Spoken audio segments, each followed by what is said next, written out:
Voter പട്ടിക മരവിപ്പിച്ചുകൊണ്ട് കേന്ദ്ര തിരഞ്ഞെടുപ്പ് കമ്മീഷൻ ആരംഭിച്ചിട്ടുള്ള പ്രത്യേക തീവ്ര പരിഷ്കരണമായ നടപടികൾ സംസ്ഥാനത്തെ രാഷ്ട്രീയ പാർട്ടികളിലും പൊതുജനങ്ങളിലും വലിയ ആശങ്കയാണ് സൃഷ്ടിച്ചിരിക്കുന്നത്. നിലവിലുള്ള വോട്ടർ പട്ടികയുടെ സാധുത അവസാനിപ്പിച്ചതോടെ ഈ SIR പ്രക്രിയയുടെ പുതുതായി പേര് ചേർക്കുന്നവർക്ക് മാത്രമേ വരാനിരിക്കുന്ന നിയമസഭാ തിരഞ്ഞെടുപ്പിൽ വോട്ടവകാശം ഉണ്ടാകൂ എന്ന സാഹചര്യമാണ് സംജാതമായിരിക്കുന്നത്. ഇതോടെ വലിയൊരു വിഭാഗം വോട്ടർമാർ പട്ടികയിൽ നിന്ന് പുറത്താകുമോ എന്ന ഭയം വ്യാപകമാണ്. നിലവിലുള്ള പട്ടികയിലെ അനർഹരെ നീക്കം ചെയ്ത് അർഹതയുള്ളവരെ മാത്രം നിലനിർത്തണമെന്നതായിരുന്നു രാഷ്ട്രീയ പാർട്ടികളുടെ ആവശ്യം. എന്നാൽ കമ്മീഷൻ ഇത് പരിഗണിച്ചിട്ടില്ല. പകരം കേരളത്തിൽ അവസാനമായി SIR നടന്ന 2002 വോട്ടർ പട്ടികയെ അടിസ്ഥാന രേഖയായി സ്വീകരിച്ചുകൊണ്ടാണ് ഇപ്പോഴത്തെ പരിഷ്കരണ നടപടികൾ മുന്നോട്ടു പോകുന്നത്. ഈ തീരുമാനം കേരളത്തിലെ വോട്ടർമാരുടെ പൗരത്വ രേഖകൾ സംബന്ധിച്ച് നിർണായകമായൊരു ചോദ്യചിഹ്നം ഉയർത്തിയിരിക്കുകയാണ്. ഇനി വോട്ടവകാശം ഉറപ്പാക്കാൻ ചെയ്യേണ്ട കാര്യങ്ങൾ എന്തൊക്കെയാണെന്ന് നോക്കാം. അതായത് SIR വഴി വോട്ടർ പട്ടികയിൽ ഇടം നേടുന്നതിനുള്ള വഴികൾ ശ്രദ്ധയോടെ നമുക്ക് മനസ്സിലാക്കേണ്ടതുണ്ട്. 2002 വോട്ടർ പട്ടികയിൽ പേരുള്ളവർക്കും അവരുടെ മക്കൾക്കും പുതുതായി പൗരത്വം തെളിയിക്കുന്ന രേഖകൾ ഒന്നും തന്നെ സമർപ്പിക്കാതെ പട്ടികയിൽ പേര് ചേർക്കാൻ സാധിക്കും.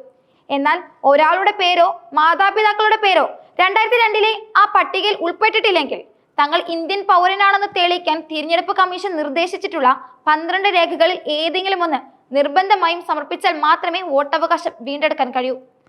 പൗരത്വം തെളിയിക്കുന്നതിനായി സമർപ്പിക്കേണ്ട ഈ 12 രേഖകൾ എന്തെല്ലാമാണെന്നാണ് ഇനി നമുക്ക് പരിശോധിക്കാൻ പോകുന്നത്. അതായത് സർക്കാർ ജീവനക്കാർക്ക് അവരുടെ തിരിച്ചറിയൽ കാർഡ്, വിരമിച്ചവർക്ക് പെൻഷൻ പേയ്മെന്റ് ഓർഡർ എന്നിവ ഉപയോഗിക്കാം. കൂടാതെ സർക്കാർ, തദ്ദേശ സ്വയംഭരണ സ്ഥാപനങ്ങൾ, ബാങ്കുകൾ, പോസ്റ്റ് ഓഫീസുകൾ, LIC, പൊതുമേഖലാ ബാങ്കുകൾ എന്നിവ 1987 മുൻപ് നൽകിയിട്ടുള്ള തിരിച്ചറിയൽ കാർഡുകൾ സ്വീകാര്യമാണ്.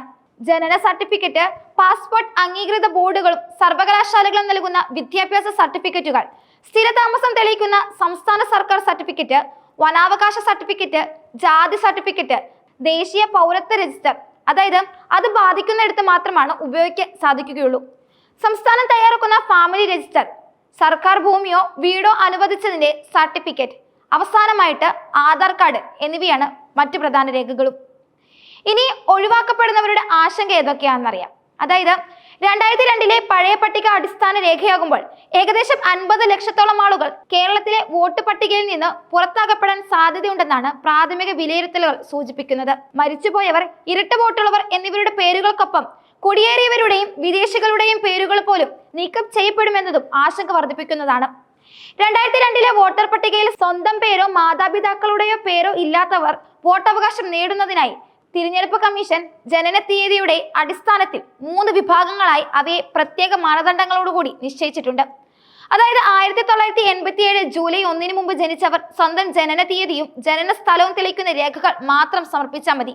എന്നാൽ 1987 ജൂലൈ 1 2004 ഡിസംബർ 2 ഇടയിൽ ജനിച്ചവർക്ക് സ്വന്തം ജനന തീയതിയും ജനന സ്ഥലവും തെളിയിക്കുന്ന രേഖകൾക്ക് പുറമെ മാതാവിന്റെയോ പിതാവിന്റെയോ ഏതെങ്കിലും ഒരാളുടെ ജനന തീയതിയും ജനന സ്ഥലവും തെളിയിക്കുന്ന രേഖകൾ കൂടി നൽകേണ്ടതുണ്ട്.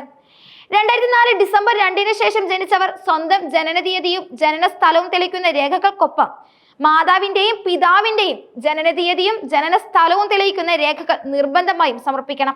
കൂടാതെ വോട്ടറുടെ രക്ഷിതാക്കളിൽ ആരെങ്കിലും ഇന്ത്യൻ പൗരന്മാരല്ലെങ്കിൽ ജനന സമയത്തെ രക്ഷിതാവിന്റെ വിസയുടെയും പാസ്പോർട്ടിന്റെയും പകർപ്പ് കൂടി നൽകേണ്ടതുണ്ട്. 2002 വോട്ടർ പട്ടികയിൽ സ്വന്തം പേരോ മാതാപിതാക്കളുടെ പേരോ ഉള്ളവർ പേര് ചേർക്കാൻ അപേക്ഷ നൽകേണ്ടതുണ്ടെങ്കിലും അവർക്ക് പൗരത്വം തെളിയിക്കുന്ന 12 രേഖകൾ സമർപ്പിക്കേണ്ടതില്ല എന്നത് ആശ്വാസകരമാണ്. കമ്മീഷൻ പ്രസിദ്ധീകരിച്ച 2002 വോട്ടർ പട്ടികയിൽ പേരുണ്ടെന്ന് തെളിയിക്കുന്ന രേഖ ഹാജരാക്കിയ മാത്രം മതിയാകും അവർക്ക്. SIR നടപ്പാക്കുന്ന സമയക്രമം അത് ഇങ്ങനെയാണ്. അതായത് ഈ സുപ്രധാനമായ പ്രക്രിയയ്ക്ക് തിരഞ്ഞെടുപ്പ് കമ്മീഷൻ കൃത്യമായൊരു സമയക്രമം നിശ്ചയിച്ചിട്ടുണ്ട്. ഇന്നലെ വരെയായിരുന്നു എന്യൂമേറ്റർമാരുടെ പരിശീലനം നടന്നത്. ഇന്ന് മുതൽ ഡിസംബർ 4 വരെ ബൂത്ത് ലെവൽ ഓഫീസർമാർ വീടുകൾ തോറും അപേക്ഷാ ഫോമുകൾ വിതരണം ചെയ്യും. ഡിസംബർ 9 SIR കരട് വോട്ടർ പട്ടിക പ്രസിദ്ധീകരിക്കും. ഈ കരട് പട്ടികയിൽ ആവലാതികളും ആക്ഷേപങ്ങളും ഉണ്ടെങ്കിൽ ഡിസംബർ 9 മുതൽ അടുത്ത വർഷം ജനുവരി 8 വരെ അത് സമർപ്പിക്കാൻ സാധിക്കും. ഈ പരാതികളിൽ നോട്ടീസ് അയക്കൽ, ഹിയറിംഗ് പരിശോധന ഡിസംബർ 9 മുതൽ ജനുവരി 31 വരെ നടത്തും. ഒടുവിൽ 2026 ഫെബ്രുവരി 7 SIR അന്തിമ വോട്ടർ പട്ടിക പ്രസിദ്ധീകരിക്കുന്നതോടെ ഈ പ്രക്രിയയ്ക്ക് പൂർണ്ണതയാകും. ഇനി വോട്ടർമാരുടെ യോഗ്യതയും പ്രക്രിയയും എന്തൊക്കെയാണെന്ന് പരിശോധിക്കാം. അതായത് ഇന്ത്യൻ പൗരരും 18 വയസ്സ് പൂർത്തിയായവരും ബന്ധപ്പെട്ട മണ്ഡലത്തിൽ സ്ഥിര താമസക്കാരുമായ ആളുകളെയാണ് വോട്ടർ പട്ടികയിൽ ഉൾപ്പെടുത്തുക. 2002 പട്ടികയിൽ ഉള്ളവർക്കും അവരുടെ മക്കൾക്കും പൗരത്വം തെളിയിക്കുന്ന രേഖ ഹാജരാക്കേണ്ടതില്ല എന്ന ഇളവും പ്രധാനമാണ്. 2002 പട്ടികയിൽ ബന്ധുക്കൾ ഉള്ളവർക്കും ഈ ഇളവ് നൽകുമെന്ന് പറയുന്നുണ്ടെങ്കിലും ഈ കാര്യത്തിൽ ഇപ്പോഴും വ്യക്തത വന്നിട്ടില്ല. ഓരോ ബൂത്തിലും ശരാശരി 1000 വോട്ടർമാർ ഉണ്ടാകുമെന്ന കണക്കിൽ ബൂത്തുകളിൽ നിയമിക്കപ്പെടുന്ന BLOമാർ നിലവിലെ വോട്ടർമാർക്ക് എന്യൂമറേഷൻ ഫോമുകൾ എത്തിക്കുകയും ചെയ്യും. പുതുതായി വോട്ട് ചേർക്കാൻ ഫോം നമ്പർ 6ഉം ഒഴിവാക്കാൻ ഫോൺ നമ്പർ 7ഉം തിരുത്താനോ വോട്ട് മാറ്റാനോ ഫോൺ നമ്പർ 8ഉം എന്നിവയാണ് നൽകേണ്ടത്. താൽക്കാലികമായി സ്ഥലം മാറി നിൽക്കുന്നവർക്ക് ഓൺലൈനായി ഫോം സമർപ്പിക്കാവുന്നതാണ്. മരിച്ചുപോയവരെയും താമസം മാറിയവരെയും ഒന്നിലധികം സ്ഥലങ്ങളിൽ വോട്ടുള്ളവരെയും തിരിച്ചറിയേണ്ടത് BLOമാരുടെ പ്രധാന ഉത്തരവാദിത്തമാണ്.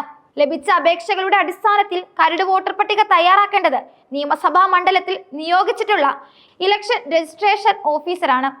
രേഖകൾ ആവശ്യമുള്ളവർക്ക് ERO നോട്ടീസ് അയക്കുകയും ഇതിനുശേഷം അന്തിമ വോട്ടർ പട്ടിക പ്രസിദ്ധീകരിക്കുകയും ചെയ്യും. അന്തിമ പട്ടികയിൽ എന്തെങ്കിലും പരാതി ഉണ്ടെങ്കിൽ സമ്മതിദായകർക്ക് ആദ്യം ജില്ലാ കളക്ടർക്ക് അപ്പീൽ നൽകാം. അവിടെ നിന്ന് പരിഹാരമായില്ലെങ്കിൽ സംസ്ഥാന തിരഞ്ഞെടുപ്പ് കമ്മീഷണറെ സമീപിക്കാനുള്ള അവസരവും ഉണ്ടായിരിക്കുന്നതാണ്. കേരളത്തിലെ ഓരോ പൗരനും തങ്ങളുടെ വോട്ടവകാശം ഉറപ്പുവരുത്തുന്നതിനായി ഈ SIR നടപടികളെക്കുറിച്ചുള്ള പൂർണ്ണമായ വിവരങ്ങൾ അറിഞ്ഞിരിക്കേണ്ടതും അത്യന്താപേക്ഷിതമാണ്.